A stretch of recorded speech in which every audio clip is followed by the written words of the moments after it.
Hello दोस्तों, कैसे हैं आप सब। हर रोज़ नया की तरह आज हम आपके लिए फिर से एक नया और धमाकेदार क्लास को लेकर आए हैं चक्रवृद्धि ब्याज के पार्ट नंबर 2 को। इससे पहले हमने आपको पार्ट नंबर 1 को बिल्कुल बेसिक तरीका से उसके कॉन्सेप्ट को बिल्कुल जीरो लेवल से बता दिया है। उस वीडियो का लिंक आपको इस वीडियो के डिस्क्रिप्शन बॉक्स में मिल जाएगा। तो चलिए दोस्तों, आज की क्लास को शुरू करते हैं और शुरू करने से पहले वीडियो को लाइक एंड सब्सक्राइब जरूर करिएगा। तो चलिए देखते हैं क्वेश्चन को कैसे बनाना है, आपको कैसे उसका अप्रोच होगा जिसमें आप सेकेंड में देख के आंसर को ला सकते हैं। देख लीजिए, समझिए पहले बिल्कुल बेसिक तरीका से हमने आपको जो ही बताएंगे बिल्कुल बेसिक तरीका से बताया जाएगा। देख लीजिए, यहाँ पे पिछले वीडियो में हमने आपको बताया कि एक वर्ष में साधारण ब्याज भी सेम होता है और चक्रवृद्धि ब्याज भी सेम होता है।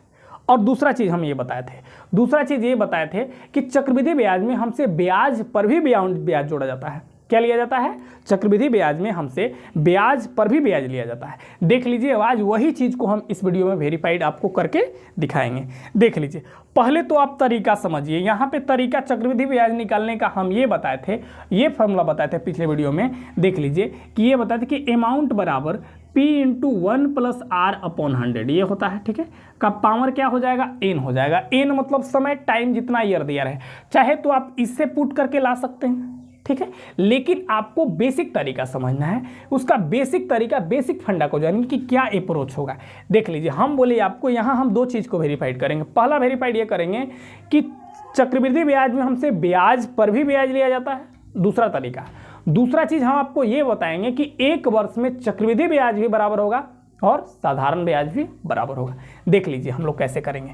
पहला वर्ष में यदि हम चक्रवृद्धि ब्याज निकालें, कितना राशि पे निकालेंगे? तो 1000 राशि पे। और याद रखिएगा, जो भी निकाला जाता है ब्याज वो परसेंटेज के बेस पे। परसेंटेज कितना दे रखा है, मतलब रेट कितना दे रखा है, तो आप कहिएगा 10%। और 10% किसका भैया? तो आप निकालिएगा 1000 का, ठीक है, मतलब मूलधन का। तो मूलधन का 1000 का कितना निकालेगा? 10%, ठीक है। अब 1% से 2 जीरो कैंसिल हो गया, मतलब 100 रुपया। पहला वर्ष कितना ब्याज बनकर आ गया? तो आप कहिएगा 100 रुपया। पहला वर्ष कितना बनकर आ गया? 100 रुपया।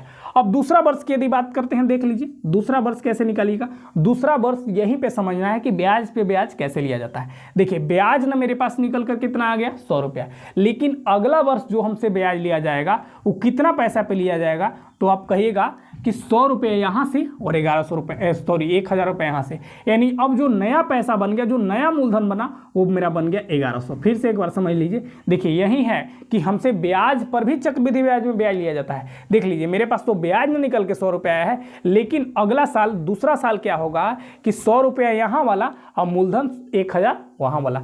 टोटल पैसा कितने पर ब्याज जोड़ा जाएगा हमसे? अब तो 1100 रुपया पर कै परसेंट? परसेंट तो वही रहेगा, मतलब 10%, ठीक है। अब ये परसेंट से 2 जीरो कैंसिल हो गया, मतलब 11 110। अगला वर्ष मतलब दूसरा वर्ष में जो ब्याज बनकर आ गया वो कहिएगा 110 रुपया, ठीक है। अब चलिए तीसरा ईयर के लिए, थर्ड ईयर के लिए आपका ब्याज देखिए क्या होगा। ब्याज क्या होगा समझिएगा। यहाँ पे जो प्रिंसिपल बनाया जाएगा वो 110 रुपये यहाँ वाला, अब 1100 यहाँ वाला, समझिएगा। देख लीजिए, यही है कि ब्याज पे ब्याज जोड़ा जा रहा है। देख लीजिए, 1100 रुपये यहाँ प्रिंसिपल था, लेकिन अब तीसरे साल में जो प्रिंसिपल बनेगा 1100 ये वाला और 110 ये वाला, मतलब टोटल कितना हो जाएगा? तो आप कहिएगा 1210 रुपया। यानी 1210 रुपया पर हमसे ब्याज लिया जाएगा। रेट तो वही रहेगा, मतलब 10%, ठीक है भैया।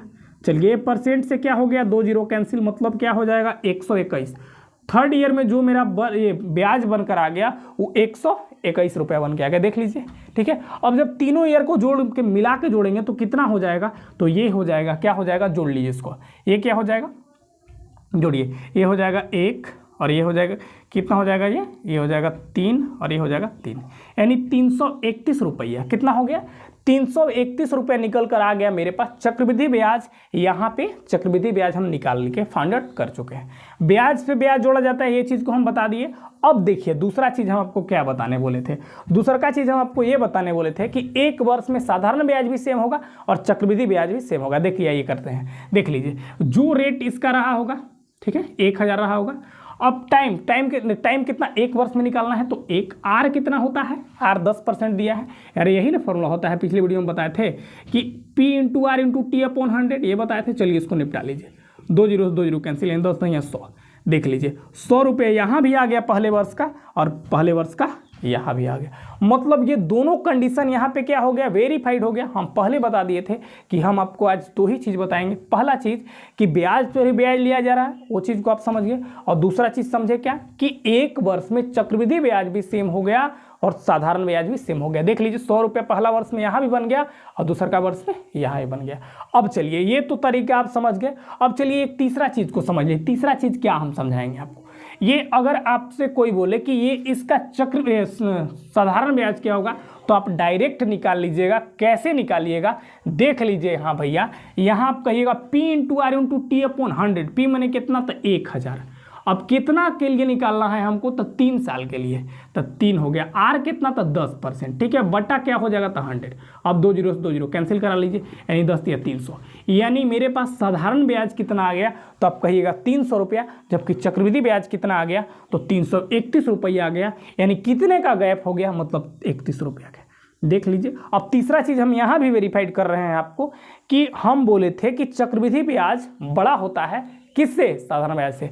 देख लीजिए 331 बड़ा है किससे, 300 है ना। कितना बड़ा है, 31। अरे बड़ा तो है ना, ठीक है। तो यही कंडीशन है, यही फैक्ट है, ठीक है, जिसमें आप आसानी से समझ सकते हैं। हमने आपको जो भी बताया बिल्कुल बेसिक तरीका से, क्या उसका अप्रोच है समझने का, उस अप्रोच को हमने समझाने का प्रयास किया है। सो दोस्तों आज के वीडियो में बस इतना ही। फिर मिलते हैं अगले वीडियो में एक नए कॉन्सेप्ट, एक नए ट्रिक के साथ। तब तक के लिए धन्यवाद। और हाँ, यदि वीडियो अच्छा लगता है तो लाइक एंड सब्सक्राइब करना ना भूलें। धन्यवाद। जय हिंद।